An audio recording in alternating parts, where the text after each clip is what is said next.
Bienvenidos a tu podcast radio Parece pero no es. Temporada 2026 Vidas Maestras. Me voy para el Teatro Universitario, para el Radio Caracas. Para Radio Caracas. Viste trabajar conmigo en Radio Caracas, yo estoy trabajando aquí, Álvaro de Rosón. Ajá. Y ahí conocí yo a José Ignacio Caruja, a José Antonio Gutiérrez, y me hice las Coruñas de las Coruñas. Ellos trabajaban en producción en Radio Caracas. José Antonio Gutiérrez era el jefe de producción, José Ignacio Cabruja era su jefe que le seguía, y promoción lo hacía Álvaro, y yo trabajaba con él en promoción. Pero en la noche hacíamos teatro. José Ignacio lo conocí yo en esa época, y lo conocí ese día casi. Ese capítulo no nos viene ahorita, pero ¿tuviste un tiempo más en el teatro universitario? Entonces, con él, no, porque es que con lo que formé yo allá, este señor salió, lo sacaron de la universidad. Ok. Hasta ahí llegó. Y es cuando entra Germán Lester al teatro universitario. Exactamente, que entonces ahí viene la cuestión donde producen la ópera de 3 centavos. Que tú hablé con tu mamá ayer, con la señora Pichum. Ajá. Manolita Claro, Selwer. claro, mi mamá. Cuéntame algo, después te cuento qué me contó, que fue una cosa muy bonita la que dijo. Te manda muchos saludos. Ay, yo la adoro. Ese elenco, ¿te acuerdas quién conformaba ese elenco? Ahí estaba José Antonio Gutiérrez, era máquina baja. José Ignacio de mi papá. Hay una que se casó después con el pintor. Con el pintor, sí. Giselita, pero ahorita no me dio porque no conviví con ella mucho. ¿Qué pintor? Edgar Sánchez. Ah, ok. ¿Cómo se llama ella? Bueno, no me acuerdo ahorita porque no la tenía mucho, pero nosotros trabajamos en la ópera de 3 centavos y yo recuerdo que yo le dije, lo primero que le dije yo a ella, mire, en Inglaterra me hicieron cantar, en Francia no, pero y aquí en Venezuela también me van a hacer cantar. Mire, yo no, en el baño cantaba y me botaban. Mi familia me sacaba del baño, me mandaba, ¿cómo me van ustedes a poner a cantar? Pero en Inglaterra sí cantaba mucho, pero allá yo lo entendía porque era como que no me importaba tanto, pero sí me ponían a cantar mucho. Cuando llega la ópera de 3 centavos, Miguel Ángel Fuster, que era el que llevaba la música, y dice, yo le digo, mira, Miguel Ángel, no es posible que tú quieras que yo cante la ópera de 3 centavos. No te puede caber en la cabeza, te estoy diciendo que yo nunca he cantado. Cristina, inténtalo. Nos vamos a la oficina arriba con el reel aquellos que se usaban para... Lo pone ahí, termino de cantar la vaina esa, agarra tu cuestión, o lo canta ella o me llevo la música. Y yo canté la ópera de 3 centavos. ¿Qué? No te digo, nada. ¿Esa era la primera vez que se hacía la ópera de 3 centavos en Venezuela? Sí. ¿Y eso fue en el aula magna? En el aula magna. ¿Y qué tal la receptividad? ¿Cómo fue eso? Muy hermosísimo, porque en esa época, aparte de que el aula magna era el gran prestigio, bueno, el Teatro Nacional también y todo, pero el aula magna tenía otro nivel. Cuando se hace la ópera de 3 centavos, se hizo también todo un festival completo. Y yo me acuerdo que José Antonio era medio sordo, entonces lo pusieron a cantar separado porque mi voz se iba con la de él. Pero no, te digo de verdad. Fue una época maravillosa. Después ahí con ellos hicimos Teobania. Las 3 hermanas no la hicimos, no llegamos a hacerla. Hicimos, para yo decirle, yo me quería, ya yo había encontrado con el que fue después mi esposo, que era tocuyano también, Garmendia, de Tocuyo. ¿No tiene que ver con Salvador Garmendia, ¿no? Sí, claro, okay. Todos ellos. Pero no tenía él que ver realmente, porque su papá era médico, pero es los mismos Garmendia. Okay. Germán Garmendia. Entonces, queríamos casarnos y José Antonio, José Ignacio, yo, no te puedes casar, Y yo, es que tengo que casarme. Entonces creyeron que estaba preñada. Bueno, te serás, pues. Entonces me caso con Iván. Y después el tipo empieza a ver la barriga. Yo no dije nada de eso. Eso lo inventaste tú. Pero mira que fueron amiguísimos de Iván, de mi esposo. Qué bien. amiguísimo, viajó para todas partes con nosotros. Nosotros viajamos mucho con el teatro universitario. No el teatro universitario, viajamos mucho con el teatro, que no era el teatro universitario, sino un grupo de teatro, pues, de todos los gimnasios. Que no era nuevo grupo tampoco. Todavía no se Sí, había creado. también, no, sí, también estaba, pero formaba parte en cierta forma, porque, por ejemplo, con José Ignacio, uno a veces trabajaba en sus obras y otras veces con sus obras, con él. Y estábamos ahí en el mismo grupo de al frente En el de Alberto de Paz. Alberto de Paz, y al frente estaba, y alquilamos una casa, La salita de Juana Sujo, ¿no? Era. ajá, la Juana Sujo. Ahí hicimos, ¿cómo se llama? La vida de Cristóbal Colón, ¿cómo se llama esa que hicimos ahí? Acto cultural. Acto Acto cultural. cultural. Ajá. Ahí la hicimos. Cuéntame algo, aclárame algo. Ese personaje de Herminia, Ajá. ¿no? ¿Fue hecho para ti? ¿Cómo se construyó? ¿Cuál es esa experiencia? No. Yo estaba haciendo otra cosa, otra obra. Y me llaman para hacer la obra. Y resulta que a Herminia le pareció muy vulgar el personaje. A la actriz que iba a ser Sí, Herminia. sí, ¿ok? Herminia Valdés, ¿qué era? Pero Herminia también se llamaba el personaje, ¿no? No, ¿cómo se llamaba No, el sí, personaje? Herminia. Él también, ¿verdad? También se llamaba La Herminia. viuda de Petit, ¿no? Sí, sí, está Herminia y Herminia la actriz. Ajá, Esa sí, es. sí, No, sí, eran muchas Herminias, están Sí. por ahí. Entonces yo le digo, bueno, pero no sé qué voy a hacer. Por fin ella decide que ya no va a hacer eso porque le parece muy vulgar. Y yo digo, bueno, es que lo que pasa es que a mí no me parece vulgar. Ella dice cosas sensuales, pero eso no es Eróticas, vulgaridad. exacto. Pero estamos haciendo teatro. Y yo estoy sentada como si Ignacio fuera en el jardincito. Digo, José Ignacio, lo malo es que el personaje es tan polifacético, porque eran muchos personajes en uno, y el personaje central, porque ella era ella y todos los personajes que representaba. Y cada uno tenía que ser diferente. Yo digo, "Óchale, pero la que no consigo es a ella, porque los demás tú los conoces. Porque si una reina, lo que fuera, pero el personaje básico no lo veo. Estamos sentaditos los dos así, uno al lado del otro, y de repente viene alguien bajando. No puede ser. Y él se me queda mirando. Vamos, entra, vamos a hacerlo. Alguien venía caminando y yo lo copié, igualito. Y quedó, así quedó Herminia. Y era José Ignacio, los dos así nos pusimos, vamos a hacerlo. Y José Ignacio, te digo, para mí era no era normal, no era natural, era un ícono. Porque como persona era una cosa, como actor era otra, como escritor era otra, como director era otra persona. Polifacético total. ¿En cuántas obras estuviste tú de José Ignacio? No tantas, pero por supuesto, las obras de él, pero más que todo trabajé con él en otras. Y cuando hice Chekhov, lo hice con él. Hay Las anécdotas son maravillosas, así que todas las que se te ocurran, Imagínate tú bienvenidas. que después salgo preñada porque quiero salir preñada. Porque yo dije, mira, al año ya dije, un año y los meses que me toque, y a los 2 años de casada tengo mi hijo.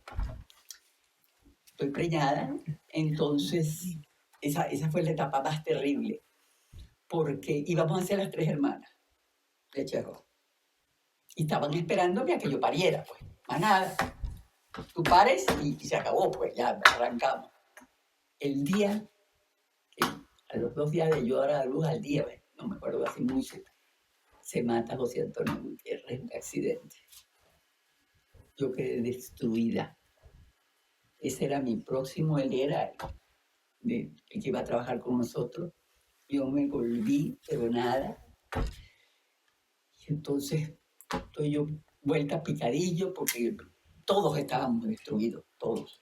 José Antonio, la gente no sabe lo que era José Antonio en la vida real. Ser humano maravilloso, muy inteligente, maravilloso. Entonces, bueno, yo quedé así. Una madrugada me llaman, no mañana, un día cualquiera, llaman una persona Y entonces, aló, ¿qué tal? ¿Cómo estás? Y está mi esposo allá al frente. No, aquí estoy muy mal, estoy muy deprimida y tal cosa. ¿Eh? Sí, pero mira. Entonces me dice, ¿quién es? Le digo, Zapata. Digo yo a mi esposo. Me arranca el teléfono. Sí, ¿qué querías? Mañana estamos allá, no te preocupes. Al día siguiente le digo, no voy a trabajar, Iván. No vas a obligarme. Vas a trabajar, Cristina. Vas a trabajar, tú no puedes seguir así. Ahí hicimos Venezuela Erótica. Así. Venezuela Erótica recién con cesárea. Ni siquiera fue que parí, una cesárea. Este fue mi segundo hijo, no el primero. Me acuerdo de este mundo. Fue mío. Cesárea. Y bailando un tango en el escenario con una cesárea, ¿no? Joven, yo sufrí. Bueno, entonces digo, ¿Qué tal? Zapata. Y esa obra fue muy importante para ti y para Venezuela. Sí, bueno, en otras, tú no te imaginas a Zapata escribiendo eso.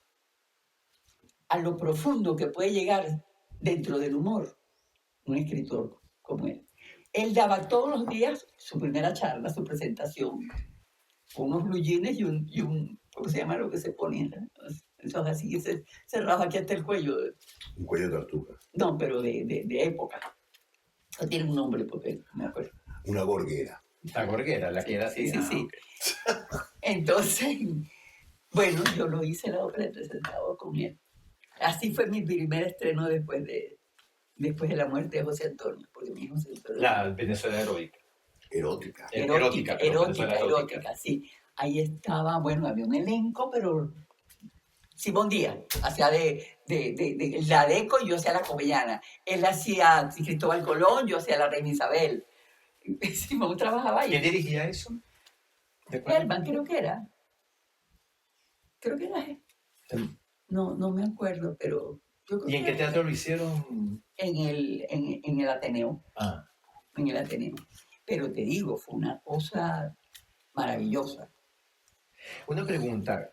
La última vez que yo vi El Día que Me Quiera, que fue en la Concha Acústica, Ajá. ya yo lo había visto la versión donde estaba. Yo sentía que cuando tú hablabas era Cabrujas, pero yo no sentí eso en los demás actores. Porque Cabruja era mío. Háblame de eso, porque yo decía, y lo dije mucho, es el decir de ellos, o sea, cada sílaba, cada palabra tiene otro grosor. Con otra Cabruja. ¿Y qué es eso? ¿Qué es decir Cabruja? No, porque es que lo que pasa es que no es decir Cabruja, nada más. Tú puedes tener a Shakespeare, tú puedes tener cualquier escritor del mundo, pero Cabrujas no era un escritor. Era un ente que se transformaba en la palabra. Era impresionante. Y ya uno lo aprendió así, pues, a verlo, pues. Y los que trabajamos con él, no solamente los que trabajamos a su obra, teníamos eso. Y Cabruja no tenía un lenguaje normal. El lenguaje de Cabruja, la gente no sabía eso. Pero si esto no tiene nada que ver con la realidad, si esto no es un lenguaje normal, no es un lenguaje normal. Es un lenguaje Cabruja, le decía yo. Hasta que ustedes no sepan que ese es un lenguaje diferente, están pelando. El lenguaje de Cabruja no es el lenguaje normal. Ni es ni era. ¿Y cómo comprender eso para quien no conoció? No, él se mete en el alma. Se mete ya, porque es que el lenguaje de Cabruja, tú lees un libreto de Cabruja y no tiene nada que ver con la realidad. Búscalo. Y al hacerlo real, le das vida a Cabruja. Pero no es que tú vas a leer a Cabruja, no, tú le das vida a Cabruja, porque Cabruja no escribía normal, ¿no? Él escribía normal para la prensa, para los periódicos, para las críticas, pero Las novelas tampoco, para las novelas en televisión tampoco. Sí y no. Yo la última novela que hice de él fue La Dueña, ¿no? Ajá. Yo me acuerdo que Cabruja era psicótico con ciertas cosas. Por ejemplo, a mí me gustaba transformarme con el maquillaje. A mí no me gustaba ser yo. Y Cabruja quería que yo tenía que ser bella, elegante, ese tipo de cosas él quería. Y entonces cuando yo hice una obra, que, retrato de dama con perrito, que era, y yo me hacía el maquillaje con látex. Después, claro, tuve que dejarlo porque ya me iba a volver loca. Entonces me lo pintaba. Pero yo me acuerdo que Cabruja no me iba a ver. Yo veía a todo el mundo y no iba a la obra. No me veía donde yo me veía fea. Entonces, se me fue el nombre ahorita. ¿Cómo se llama? Sí, de toda la vida mismo. También de televisión y de todo. Escribió también mucho. Pues, ¿no? Aparte de Cabruja, Chalbó. Sí, no, Calvo, no tenía nada que ver. Bueno, después te digo quién es. Se lo lleva a ver la obra. Y entra y me dice, mira, Cabruja está ahí, en primera fila. Yo voy a verlo en primera fila, yo hago mi vaina, que era horrible, el personaje era espantoso, pero la obra era espantosa también, muy mala. Pero al transformar el personaje en esa cosa monstruosa, la obra adquirió otro nivel. Entra él al final, saluda a todo el mundo y no me saluda. Yo digo, Dios mío, entonces, porque yo dije, no me perdona que yo haya hecho de fea, pues de horrible. Al día siguiente vengo toda jodida, así. Se me presenta a Vivanji con una carta de Cabruja. Todavía la tengo. Decía, yo creí que había perdido mi capacidad de asombro. Tú me la devolviste. Gracias. Y bueno, pues se lanzó. ¿Cómo se llama, chico? Luis Gracias. Ánchale, pero qué fastidio. No me va a perdonar. Ya te fuiste, pero no me lo vas a perdonar, porque era mi coruña también. La obra era de Luis Riaza, Ajá. de Dama con Perrito. Retrato de dama con perrito, pero... ¿Estás recordando que el nombre del director? No, del actor, No, espera. Ese viene ahorita. Bueno, la cuestión es que uno, en medio de todo ese tipo de cosas que uno está viviendo, yo creía, cuando dijiste lo de televisión y eso, pues, yo decía, bueno, vamos a ver qué es lo que vamos a hacer. Y viene la dueña. Y veo el libreto, hablo con el director. ¿Qué quiere decir eso que yo haga con esto? Bueno, él quiere que lo hagas como el... No, yo no voy a hacer esto para televisión. Hice la dueña, que era una mujer bella, pero vieja, pero muy, muy elegante, muy... ¿Cómo es que se llama el personaje? Purificación Burgos. Y tenía otro apellido. Purificación Burgos, porque estamos chequeando Sí, por ahí. Risoli, Risset, un nombre italiano. Sí, pero el apellido de él, del mismo Ignacio, todo eso. Él usaba a veces el apellido de él y de la... Entonces lo hice así, después agarré, hice una escena, le pedí al director que buscara un motorizado, que agarrara el siguiese, pues, y que se lo llevara a José Ignacio. Que así lo quería hacer yo, pero que no lo iba a hacer como él quería. Lo vio la escena y me dijo, tienes razón. Y así lo hice. ¡Wow! ¡Qué maravilla! Ajá. ¿Y la experiencia en televisión? ¿Cómo llegas? ¿Cómo se dio eso? Casualidades nada más, porque yo no hacía, la gente... Yo la televisión la hacía por plata, pues, porque necesitaba la plata en Radio Caracas. Nada más trabajaste en Radio Caracas. No, entre todos. En todos los canales. Bueno, en el 8 fue la dueña también, claro. Sí, pero también trabajé en el 4 bastante. Pero en Radio Caracas era que trabajaba más, porque ahí estaba José Antonio, estaba José Ignacio, y yo trabajaba en el vestuario también, y actuaba. Pues. Pero por todo así, que no hay nada construido. Es todo como una casualidad tras otra. Que así es la vida, pues en realidad, si tú te pones a buscarlo. Y tuve la suerte maravillosa de que me casé con un tipo que le encantaba lo que yo hacía. Y te voy a decir que ese tipo fue el creador de la calidad de Fondo Normas, de Fondo y Prensa, de todo lo que significó la calidad en este país. Y lo imitaban de todas partes del mundo. Lo imitaban de Japón, de Alemania, de todos lados. lo invitaban porque él era una representación en este país, aparte de todo, de lo que era el mundo de la normalización de la calidad. Wow, qué interesante. Iván Armendia. Yo tengo todos los amigos de Iván Armendia en internet. Todavía me escriben todo. Una pregunta, ¿y Levi Ross no tuvo contacto contigo en el teatro universitario hasta No, que se va Nicolás? No, Levi Ross, no, éramos amigos, pero no éramos amigos, pero no nos movía en la misma inquietud por el teatro y por lo que teníamos. Era otro mundo. Ayer hablaba con José Gabriel Núñez, Ese sí es mi curuña. que dijo unas cosas hermosísimas, donde habla de sus hermanas de vida, donde está América Alonso, América. Elisa Lerner Ajá. y tú. Pero No, eso es hermandad de verdad. así tal cual lo dijo. Después le mandamos el audio. Después te mando el audio que me mandó porque se expresó de una manera tan hermosa. No, él, para mí, el sol. Cuéntanos de eso, porque me contó algo de que tú fuiste a ver una obra que él había escrito, fuiste al camerino, lo Ajá. saludaste y después dice, te quiero en mi casa, y alguien le dijo a él, si la señora te dijo que te quiere en tu casa es porque tienes que ir y esto es en serio. ¿No puedes contar esa anécdota?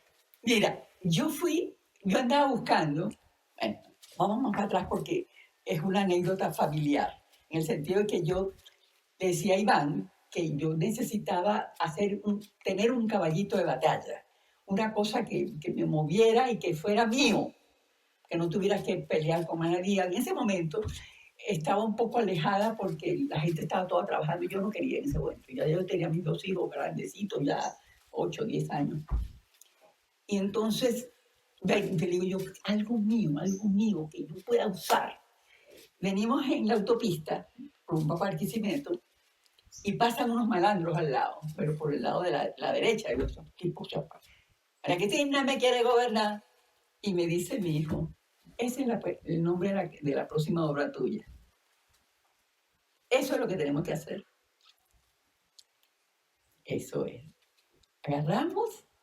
Yo ya, Iván y yo veníamos con aquella cabeza revolucionada, y ahora ¿quién la va a escribir? Porque yo no escribía todavía.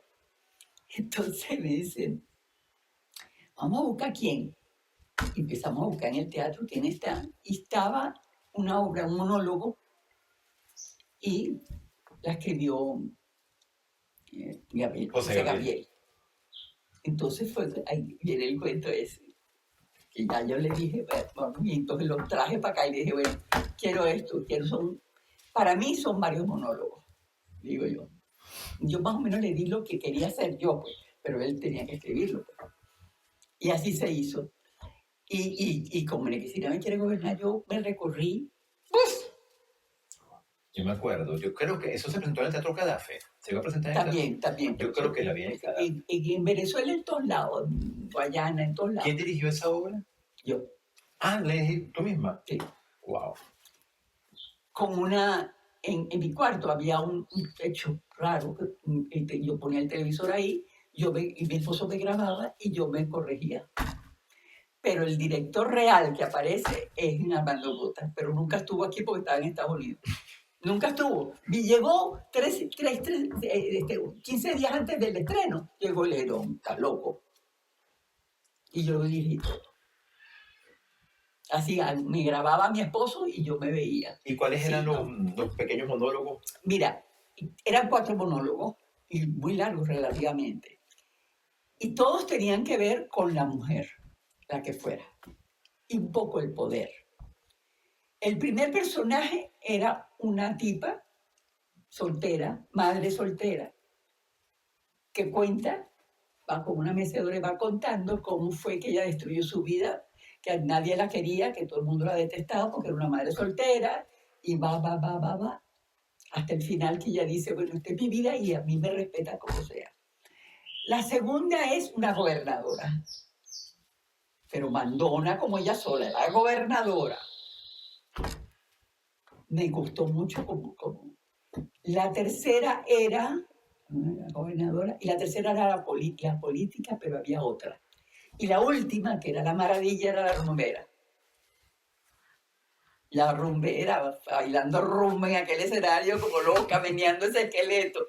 Entonces, a mí me satisfacía mucho por el hecho de que me permitía hacer todo lo que yo quería en teatro, por todas las posibilidades de actuación. Yo quería ser una persona seria, una persona triste, una persona alegre y una persona bien vulgar. Qué maravilla. Entonces ahí quedó Valentina, yo me recorrí todo en el programa. Toda Venezuela. Y la receptividad, me imagino. Pero genial, genial, genial. Era una cosa que se acababa siempre Agotada. agotado, siempre, siempre, y en donde fuera, Barquisimeto, porque después yo hacía mi recorrido. Y mis hijos eran los que me ayudaban, ellos eran mis asistentes. Asistente de producción, asistente de dirección, mi esposo era el que Toda la manejaba. familia. Sí, y el afiche me lo hizo mi esposo, porque él le gustaba mucho la pintura y también. Él me hizo el afiche, todo. Eran nosotros 5, ¿Sabes qué? 4. Hablando con Manuelita, me contó algo muy bonito, que me dice, mira, María Cristina es este tipo de actriz que ella va construyendo en silencio, es muy reservada, va poco a poco, pero cuando llega ya al espectáculo, explota. Cuéntanos cómo es tu proceso como actriz. Eso es lo que ella dice, que uno, pero no explotaba siempre. Hay un momento que exploto, pero no necesariamente era llegar, porque hay momentos en que yo me sentía más frágil y me mantenía hasta que me suelto. Porque no era, y ellos pensaban que esa era la primera. No, yo me solté porque ya podía soltar. Porque es que yo creo que yo no le pongo el corazón al teatro, yo le pongo el cerebro. Porque es una cosa que a mí me cuesta mucho hacer una cuestión sentimental. Yo no soy sentimental. Una cuestión dramática, yo no soy dramática. Yo no soy miedosa, todo lo que me pide el teatro, yo no lo soy. Yo tengo que fingirlo. Pero hay momentos que lo siento, pero lo siento porque es a través del teatro. ¿Y cómo han sido esos procesos? Te dan un personaje, cómo tú lo estudias, cómo memorizas, o sea, ¿cómo es esa? Pues me imagino que cada uno con el tiempo va cambiando, pero algo que nos puedas decir. Sí y no. Yo he tenido fracasos de memoria grandísimos, pero los escondo. Los escondo. La gente no sabe que yo estaba pelando y que yo estaba simple y llanamente, que casi lloraba. Por ejemplo, a mí no se me olvida nunca que estábamos en televisión. Esto es feo lo que te voy a contar porque es medio... Y yo estoy haciendo una escena, grabando una escena en televisión y veo que alguien, usábamos apuntador, se mete la mano aquí y empieza a tocarse. Y yo la veo a ella y yo, está loca. Entonces, pero la estoy viendo y estoy grabando. Yo tengo mi audífono y mi micrófono y todo estoy grabando. Pero llega un momento que digo, coño, no puedo superarle. De repente veo que es que tiene el apuntador puesto aquí y que está poniéndole volumen al apuntador. ¿Cómo es esa técnica del apuntador? ¿Cómo eso lo aprendiste haciendo? ¿Te lo Eso se enseñaron? aprende, sí, se aprende, pero ¿Cómo es esa inmediato. dinámica? ¿No? El problema del apuntador es que el apuntador no hay una técnica. Tú tienes un oído para el apuntador. Por ejemplo, a mí el apuntador para mí era indispensable. Y llegué a usarlo en teatro también. Yo me acuerdo una vez me pidieron una cuestión de teatro inmediatamente y mi hija subió hasta arriba y me dictó toda la obra de teatro. Era necesario y no tenía tiempo. Entonces el apuntador se mete. Es como una técnica que tiene mucho que ver con el sentimiento, no con el sentimiento del actor, sino con la fragilidad del actor. ¿Vale? Entonces, a mí el apuntador es indispensable. Indispensable. Para mí, te digo, de verdad, memorizarme eso para no decirlo más nunca me parecía la cosa más absurda del mundo. Y memorizarme todo eso, ¿pero qué voy a hacer yo con eso? Una obra de teatro tú la memorizas, pero ¿por qué vas a memorizar una cuestión de televisión? ¿Y el apuntador apunta por personaje o apunta toda la novela? Toda la novela, pero hay momentos en que hay gente que no usa apuntador, inventa de repente, te imagino, o prefiere memorizar. Lo usan como una especie. Pero para mí, ¿cómo te digo? Yo he tenido escenas de apuntador que la gente dice que me fui por mi lado, porque me dio la gana también. Muchas veces, yo me da la gana y me iba a otro lado. Entonces, oh, Cristina, ¿qué estás haciendo? Me dice por el apuntador. Y yo le paraba, pues, pero muchas veces era para fregar.